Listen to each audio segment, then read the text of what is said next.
Hi everyone, welcome. The weekend, finally.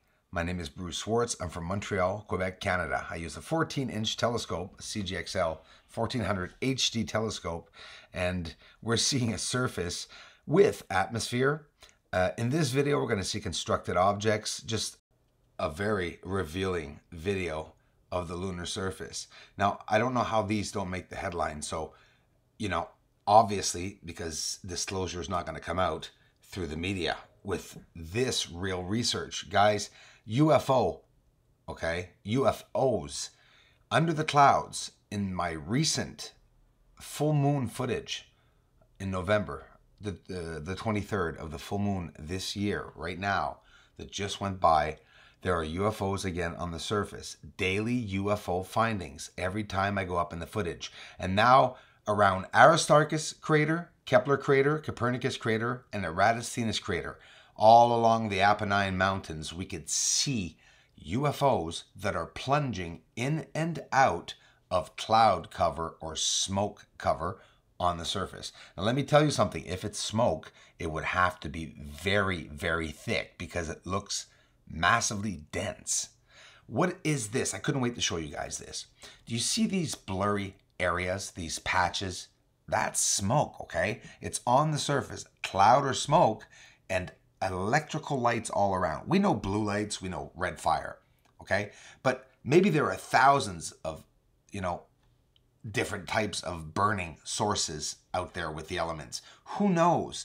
We don't have that capacity of knowing it, or it's remained hidden to us here on Earth, and only the highest level elites will know about these mysterious powers. But who is up there on the surface of the moon? When I show you the UFOs in live footage, it will be irrefutably, undeniably, it's up there, okay? Someone is up there. Who knows who they are? I'll tell you one thing, they are up there, whoever they are an intelligent species up there. But I'm also seeing what looks like biological creatures, I guess. Some are telling me, they're fallen angels. I have, no proof of anything. I will not deny anything. And if they are fallen angels, well, I have a scene for you coming up because they really do look like lost souls. Some of them. It's amazing to see what's on the surface in close view. Again, there's always a light source inside of that sort of cocoon or jellyfish-like UFO that I caught about a year ago. This is Eratosthenes crater. So this is where we're going to see the live UFOs, okay? I'm going to guide you through it because I really want you to see it. Don't worry, I'll get a circle up over the UFO. And listen, they are plunging in and out of cloud or smoke cover on the surface of the moon. So you see how we're close up and it's unpleasant, right? Copernicus coming up on the bottom left. That white cloudy area is Copernicus crater. We'll see it in closer detail. Now here it is. Here's one. I don't have the circle on the bottom one. Just underneath, it looks like a shadow bottom, right? But anyways, let's focus on this one. As it's moving along on the surface, in and out of the hazes that is right beside Copernicus. We say, oh, it's ejecta. We were told it's ejecta. But when you zoom in really close, I'm not kidding you guys, this is what we see. We see an actual physical cloud on the surface. Natural or not, I'm showing you the raw proof and evidence. Look at this. This is amazing because it's raw footage. We don't have any information with these amazing either creatures or UFOs that we're seeing, but without the information, we're seeing truth. Whatever's up there, we're seeing it. Oh yeah, that's for sure. Watch this. Different lights. Now these are bright lights, not dark UFOs or, again, creatures whatever they may be. We'll call them UFOs because they are flying right over the surface. In this X-ray view, look what we're seeing. We're seeing many different types of objects. Now, this is very slowed down and, of course, absolutely impossible to see with regular gray footage. One filter applied, my X-ray filter. In other words, we're seeing a difference in color. It's a bit like the negative filter, which just inverts everything that's bright will become dark. Everything dark will become bright. So now we're seeing this, but sharpening the footage, descending the exposure level. Look what we're seeing. Slowed down, all that, just to get this small whatever, Look at here, maybe a shadow underneath. Who knows what it is, but it's on the surface. Kepler over top, Copernicus just underneath. Here's with artificial light added to regular footage. That's why you see a bit yellowish hue, which just shows us that light a bit more on the surface, which is hard to see, which we just saw, the same light. Now look at it. What is it? Who knows? But we know there's a light inside of it, and there's a field of something around it. Just absolutely exquisite. In Plato crater, around Archimedes crater, all this clouded, even Clavius crater, all these clouds are on the surface, but look what's inside of them. And when you slow this down, watch this. Really slowed down. Whoop, there's something that remained behind it or appeared on the surface, either one. And watch this.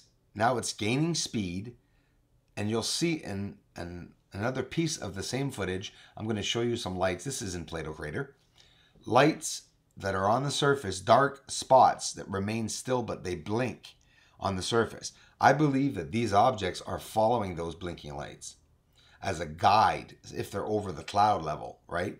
Really is a cloud that we're looking at. Can you see it? Natural or not, we're seeing it because we're pressed up inside of this. And now watch here. 2 UFOs traveling in opposite directions. These are all things that ufologists are looking for to find proof that there is actually something up there on the surface of the moon. And we're seeing more than one object. Again here, alongside of Plato crater. A massive haze on the surface, or smoke or clouds, again, natural or not, but we're still seeing UFOs there. And they all have different shapes. They're never alone. Sometimes they are, but rarely. They're always accompanied by other types or either bigger or smaller UFOs. Now look at this interaction. Seems that those two black spots are remaining still, not moving at all. And this object is sort of following them or just by chance going over them. But you can see two different things here. Those two dark spots that are very apparent and glowing, a dark glow. It's hard to explain, right? But you saw it for yourself. Look here in close detail as it approaches those two black spots on the surface. Now, those talking about fallen angels, well, let me tell you, this is the closest I've ever seen to seeing an angel because they, wow. This is on the surface of the moon, whatever they are. It's something that was never, ever talked about. We're seeing triangular objects. There, a flyby you just saw on the bottom. We just saw about 20 or 30 of them fly by objects. And, they're appearing and disappearing over and under the cloud cover on the surface of the moon. So there's a definite UFO traffic corridor. There it is, flying by. Look at them all. Lights, they're lit up. They're all going by. They're literally, guys, in formation. No lying. And right here, there's no tampering. You're just very, very close. Unpleasant for the eye, some say, of course, because it's research, right? I'm trying to show this the real way. No CGI, and that's why I'm zooming in so close, and that's why sometimes things appear blurry. We're in the beginning of pioneering this. This has never been done before, obviously, to be able to show these UFOs pressed up against the surface. Without being vain, I really do want to get this research out, and my gosh, the ones here in the communities for 2 years, you all know that the community is God sent. It's heavenly. You guys are amazing. Thanks for the support. More to come.